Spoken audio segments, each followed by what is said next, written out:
Komitmen mutu. Pelatihan dasar CPNS golongan 3 angkatan 99 tahun 2020. Penyelenggara LPMP Sumatera Utara. Dengan peserta laksar nama Tiarlan Sinaga SPD angkatan 99 tahun 2020 dengan nomor absen 36. Unit kerja SD Negeri 12 Pananggangan, Kecamatan Nenggolan, Kabupaten Samosir. Dengan narasumber Bapak Dr. Hieronimus Gudang, SPD MSI. Mutu adalah harapan setiap manusia. Komitmen mutu memiliki 4 kategori penting. Yang pertama, mindset mutu.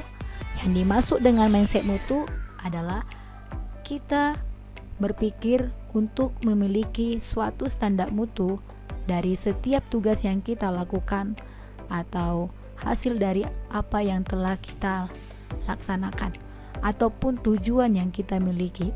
Yang kedua, disiplin, yaitu bagaimana kita memiliki komitmen yang kuat untuk tetap melakukan hal yang benar sesuai dengan aturan yang berlaku. Yang ketiga, terbuka pada perubahan. Berarti di sini kita dituntut untuk memiliki sikap yang mau menerima masukan, saran, dan juga perubahan-perubahan yang terjadi secara dinamis di masa yang sekarang ataupun di masa yang akan datang. Yang keempat, tanggung jawab pada mutu. Yang dimaksud dengan tanggung jawab pada mutu yaitu memiliki sikap tanggung jawab terhadap mutu yang telah diperoleh atau hasil dari tindakan yang telah dilakukan, baik untuk evaluasi ataupun bahan yang akan menjadi perbaikan ke depannya. Komitmen mutu memiliki nilai-nilai dasar. Yang pertama, efektif. Yang dimaksud dengan efektif yaitu mengerjakan sesuatu dengan benar dan mencapai target yang dikehendaki yang sudah disusun pada program atau rencana yang sebelumnya. Yang kedua, efisien, yaitu melakukan sesuatu dengan rasio terbaik antara hasil dan sumber daya. Efisien berfokus pada suatu proses. Efisien menggunakan suatu perbandingan yang terbaik, menggunakan sumber daya yang minim untuk dibuat sebagai proses untuk menghasilkan suatu barang dan jasa. Efektif dan efisien mempunyai suatu perbedaan. Yang pertama yaitu efektif fokus pada satu tujuan atau satu sasaran dengan melakukan tindakan yang benar. Efisien yaitu fokus pada suatu proses dan melakukan tindakan dengan benar. Yang ketiga, kreatif. Kreatif yaitu hasil pikir yang menghasilkan metode baru, konsep baru, pengertian baru, perencanaan baru, atau seni baru. Yang keempat, inovatif. Inovatif yang dimaksud yaitu terobosan yang menghasilkan suatu barang dan jasa yang baru dan dihasilkan dari ide-ide yang kreatif.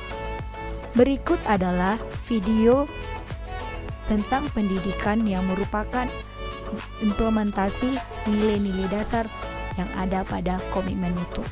Mari kita perhatikan secara bersama. Hai teman pintar, hari ini Pipo, Lula, dan Bol berlibur ke kampung halaman Nenek Oce. Kira-kira gimana tingkah dan keseruan mereka ya?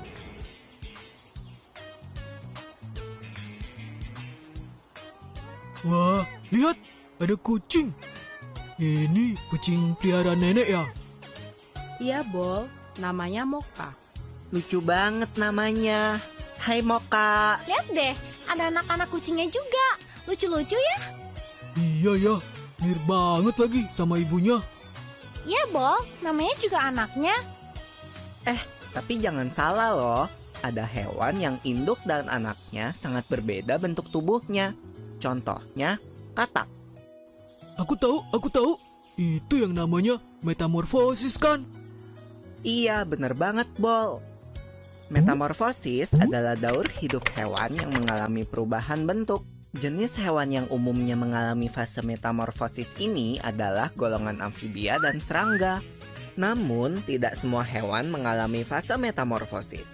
Sebagian besar hewan seperti golongan mamalia, unggas, reptilia, dan ikan tidak mengalami perubahan bentuk selama fase pertumbuhannya, atau disebut dengan ametamorfosis. Tapi, mengalami metamorfosis atau enggak, setiap makhluk hidup akan mengalami fase pertumbuhan dari lahir. Lalu, bertumbuh dewasa dan kembali menghasilkan keturunan. Fase pertumbuhan berulang-ulang yang dilalui makhluk hidup dinamakan daur hidup. Lula, Pipo, Bol, kalian lagi ngapain? Ayo sini. Wah, iya. Oke, Nek.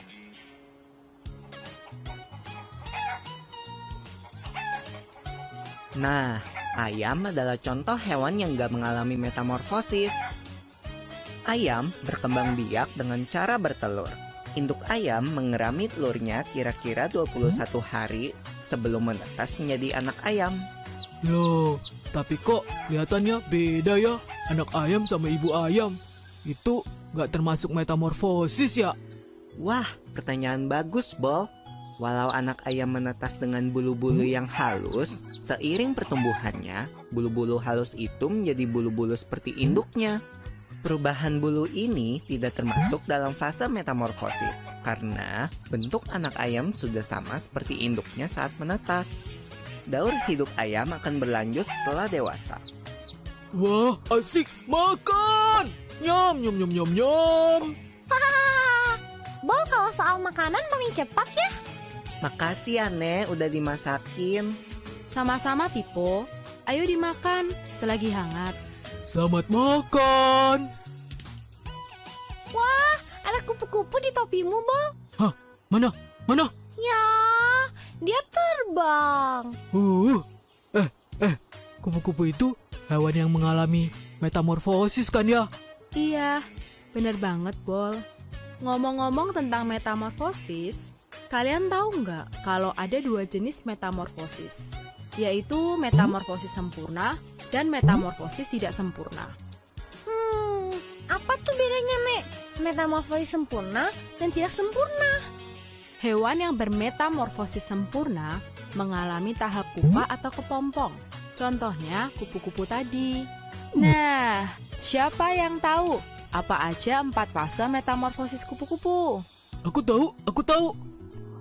Telur, ulat, kepompong, kupu-kupu. Betul, telur menetas menjadi larva atau ulat. Ulat memakan dedaunan sampai tubuhnya menjadi besar. Setelah beberapa waktu, ulat akan menjadi kepompong atau pupa yang menggantung di tumbuhan.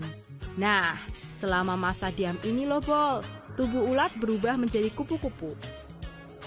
Kemudian, kupu-kupu akan keluar dari kepompong dan memulai daur hidup kembali. Kalau hewan yang bermetamorfosis tidak sempurna, berarti hewan itu tidak mengalami fase kepompong ya, Nek?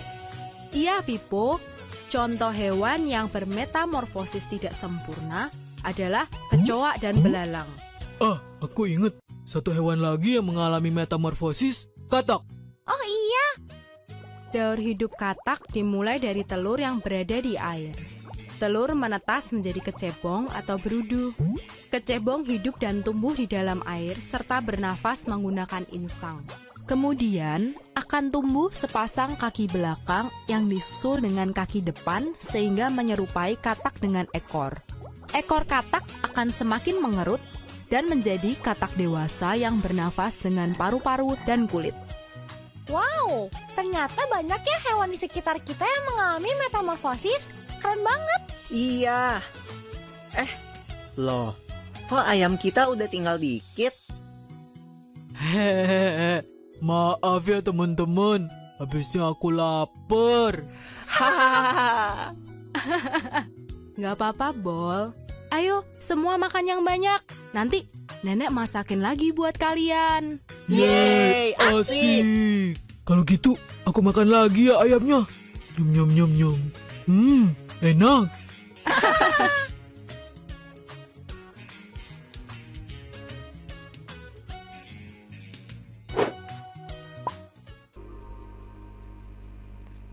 Maka dapatlah disimpulkan bahwa kunci utama peningkatan mutu adalah komitmen pada perubahan, khususnya implementasinya di dalam dunia pendidikan, yaitu bila semua guru dan staf sekolah telah memiliki komitmen pada perubahan, pimpinan dapat dengan mudah mendorong mereka menemukan cara baru untuk memperbaiki efisiensi, produktivitas, dan kualitas layanan pendidikan.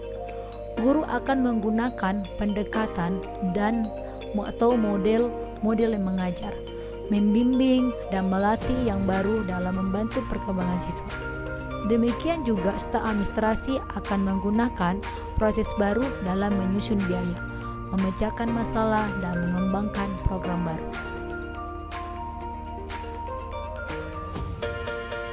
Selain dari kesimpulan, saya dapat memberi suatu saran, yaitu semua orang harus terlibat dalam transformasi mutu.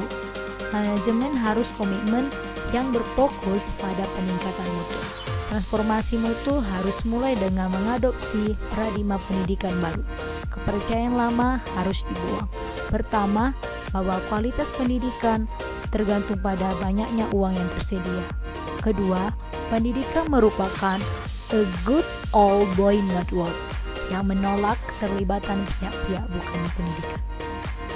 Sekian pemaparan dari saya tentang komitmen mutu. Terima kasih. Salam sehat, salam bahagia.